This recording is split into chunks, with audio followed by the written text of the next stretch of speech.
The next two chapters we're going to look at are Love, and the following one is called Spin. Notice right away we have a shift in narration. Many years after the war, Jimmy Cross came to visit me at my home in Massachusetts, and for a full day we drank coffee and smoked cigarettes and talked about everything we had seen and done so long ago.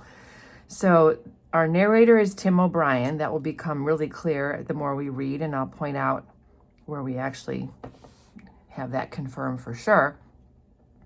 But they're looking at old pictures, and he says, that all of their faces looked incredibly soft and young.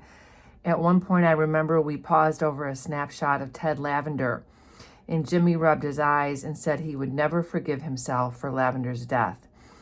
Tim O'Brien says, I nodded and told him I felt the same about certain things.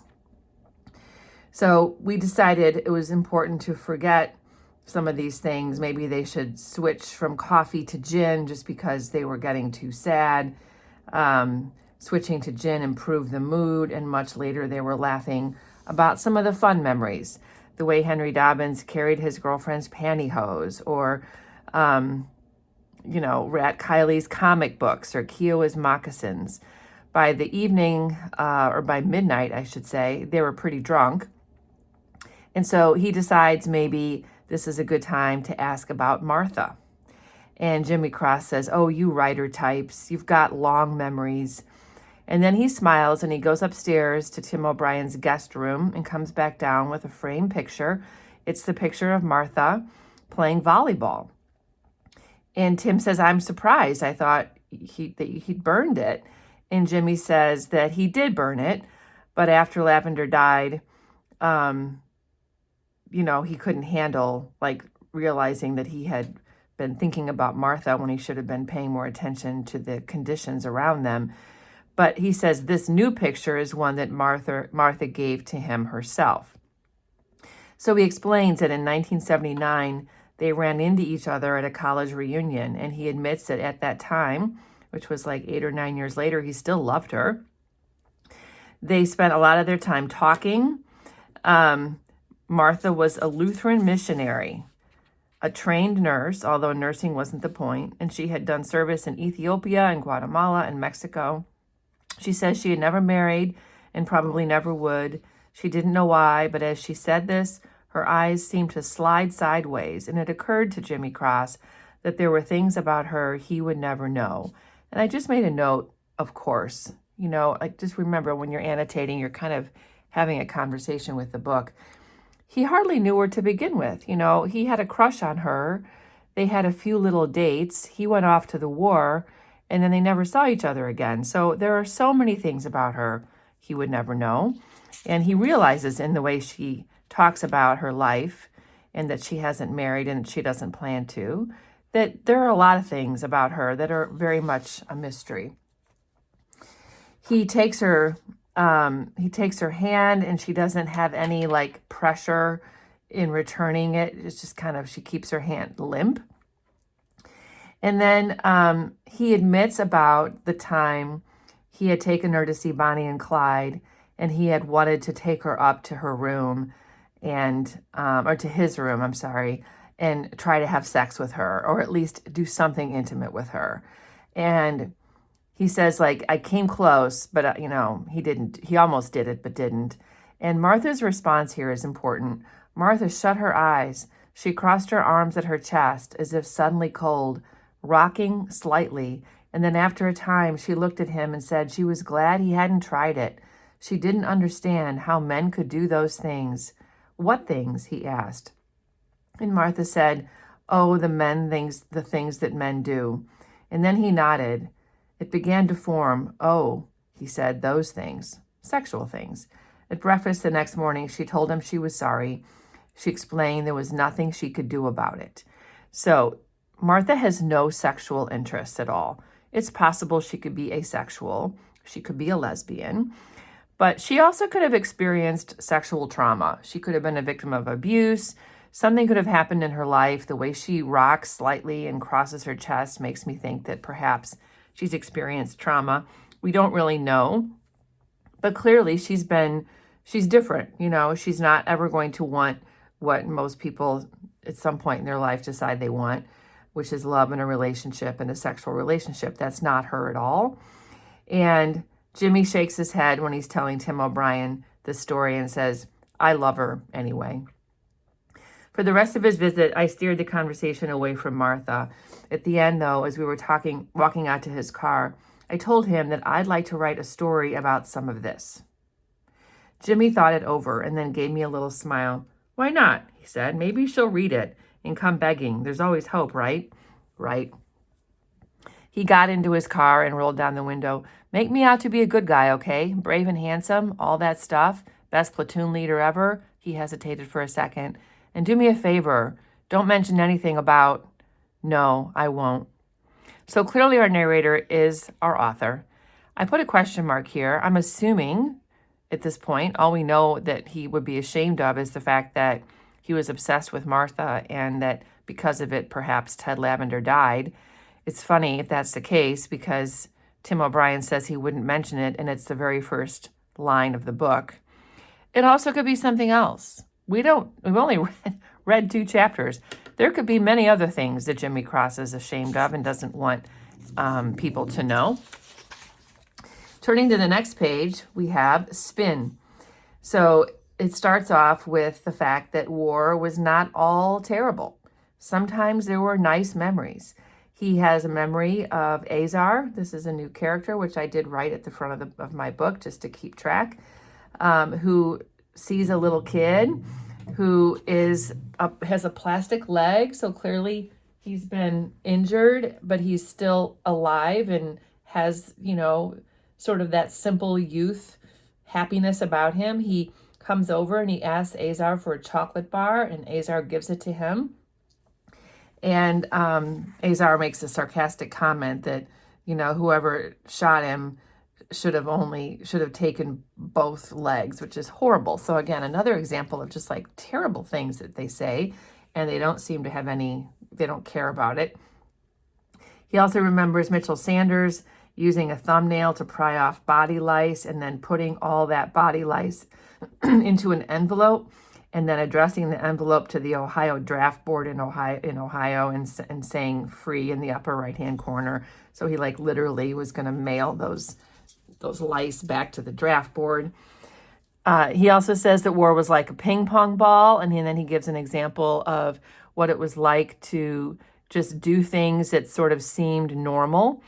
He talks about playing checkers back and forth, like how simple and straightforward. Everyone knows the rules. You have the red checkers and the black checkers, and you just are sort of methodically going through this game, and how that could be very calming. We get some information about Tim O'Brien when he's writing this book. He says he's 43 years old, a writer, and the war has been over for a long time.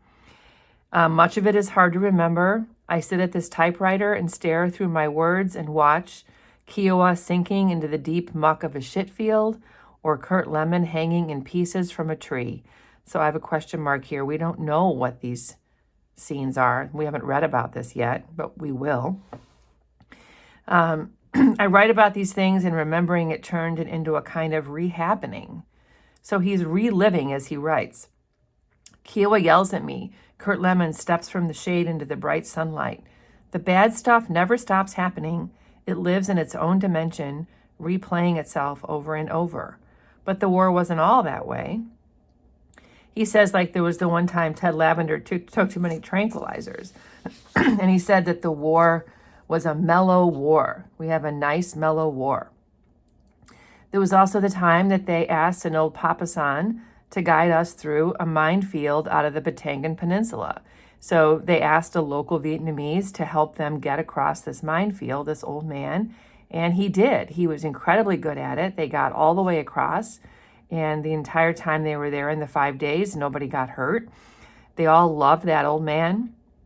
When they ended up getting choppers coming to pick them up and move them, Jimmy Cross gave the papasan a hug, and Mitchell Sanders and Lee Strunk gave him boxes of sea rations, and the old man was actually crying a little bit, and so they had a nice relationship with someone who was local. He also talks about the fact that in the war, you weren't always moving. You weren't always carrying things. Sometimes you were just sitting around. And he talks about how stressful that could be, that the war was nakedly and aggressively boring sometimes, and that when you're sitting there with nothing to do, it can kind of affect your mind.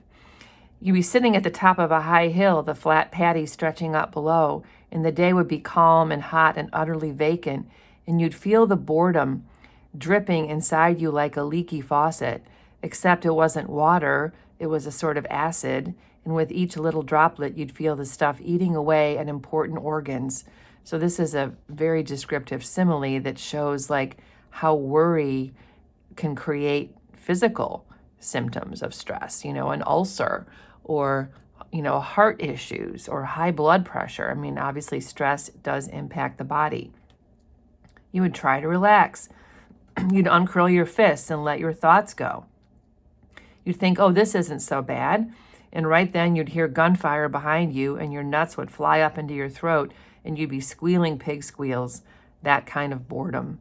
So extreme differences between fear and boredom, all of it can be very negative.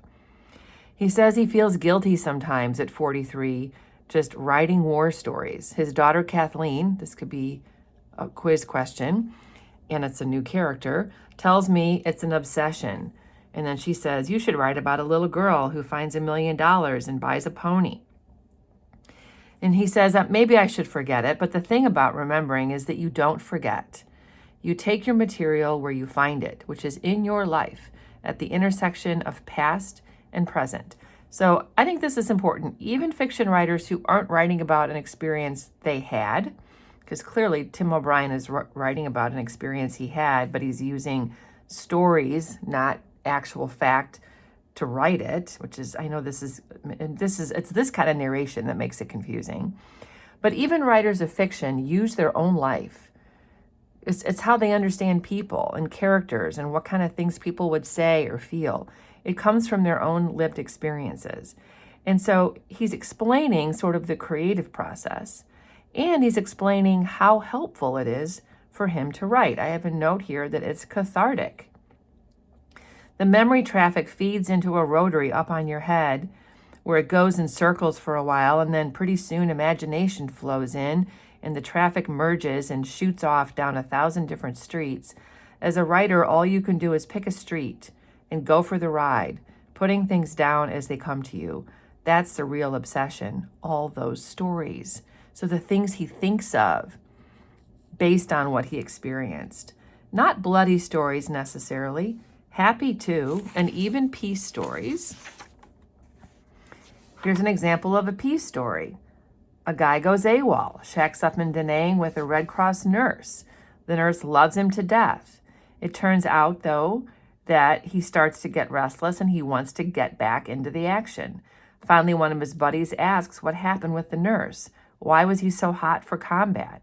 And the guy says, all that peace, man. It felt so good it hurt. I want to hurt it back. So what I understand from this kind of a little anecdote is that when you're in war, peace isn't real. Like, it's nice to get away from it, but it's not real. And coming back to the reality is worse, maybe in some cases. This is also a motif I see again and again in this book, which is, of course, what a motif is. I remember Mitchell Sanders smiling as he told me that story. Most of it, he made it up, I'm sure. So this making up of stories even happened in reality. Like when they were in the war themselves, they would tell stories that were not necessarily true. So this is an interesting dynamic. I mean, here we have a story written about a real experience, and even within that real experience, there were made up stories. It's all relative. You're pinned down in some filthy hellhole of a paddy, getting your ass delivered to kingdom come, and then for a few seconds, everything goes quiet, and you look up and you see the sun and a few puffy white clouds, and the immense serenity flashes against your eyeballs. The whole world gets rearranged, and even though you're pinned down by a war, you never felt more at peace. So, you have these moments of peace, and that's ironic, of course. What sticks to memory often are those odd little fragments that have no beginning and no end. Here's an example. Norman Boker laying on his back one night watching the stars and saying, "I'll tell you something, O'Brien." Now we are confirmed that it is the author. "If I could have one wish, anything, I'd wish for my dad to write me a letter and say it's okay if I don't win any medals. That's all my old man talks about. Nothing else. How he can't wait to see my goddamn medals." Now I put a star by this because this will come up again. This is also frequently a quiz question from teachers, but it's important. It's like people at home, like the dad, don't realize that just being there is a medal in itself. But his father wants something to show for what his son is doing, and that's putting a lot of pressure on Norman Boker. Or Kiowa teaching a rain dance to Rat Kiley, and the three of them whooping and leaping around. And afterwards, Rat said, "So where's the rain?" And Kiowa said, "The earth is slow, but the buffalo is patient." And Rat thought about that and said, "Yeah, but where's the rain?" Or Ted Lavender adopting an orphan puppy. I added this to my notes about Ted Lavender at the beginning on my little note page. Feeding it from a plastic spoon and carrying it in his rucksack until the day Azar strapped the puppy to a Claymore anti-personal mine and squeezed the firing device. What on earth? That is horrible. The average age in our platoon was 19 or 20, which is kind of what I had mentioned earlier as a relative guess. And of course, this is also some of the ages of the soldiers that fought in World War I and World War II. Young people, very much not adults. So because of their age, they did stupid things like this. They joked around and, they competed about stuff. And Azar says, "What's everybody so upset about?" when he blew up the puppy. Christ, I'm just a boy, which is true. He also says he remembers these things: the damp fungal scent of an empty body bag, the quarter moon rising over the nighttime paddies, Henry Dobbins sitting in the twilight sewing on his new buck sergeant stripes, quietly singing a tisket a tasket. A field of elephant grass weighted with wind, blowing under the stir of a helicopter's blades, the grass dark and servile, bending low, and then rising straight again when the chopper went away. So these are smells and images of a place. And anytime you travel, just think about when you get out of the car or you get off the airplane, that there's a different smell in different places. And these are some of the things that really stick with you for a long time, is when you've lived in a different place or traveled to a different place, that you just remember the sights and the smells, those sensory things. And then here's more examples: a red clay trail outside the village, a hand grenade, a slim, dead, dainty young man of about 20. Kiowa saying, "No choice, Tim. What else could you do?" Kiowa saying, "Right?" Kiowa saying, "Talk to me." So we're getting foreshadowing here about something that Tim experienced that obviously was difficult. 43 years old, and the war occurred half a lifetime ago, and yet the remembering makes it now. And sometimes remembering will lead to a story which makes it forever. That's what stories are for. Stories are for joining the past to the future. So writing this book makes these memories forever. Stories are for those late hours in the night when you can't remember how you got from where you were to where you are. Stories are for eternity when memory is erased, when there is nothing to remember except the story. This is very profound.